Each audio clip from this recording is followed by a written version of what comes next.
motibo. Hirap mong paliwanagan, nandyan pa sa iyong poder.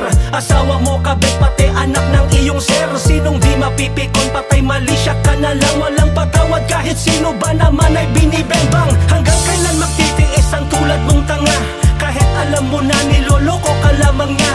Pagpalay ay lumapit ay tinuto ka agad. Wala pa rin ligtas kahit anak pa ito ng kagawad. Nagbubulag-bulag ang katanggap mo ang lahat. Parang kumuha ng bato, pinukpok sa iyong bilat. Hindi ka padala, hanggang kailan ang sakripisyo sa kinakasama mo na sakit lamang ng iyong ulo.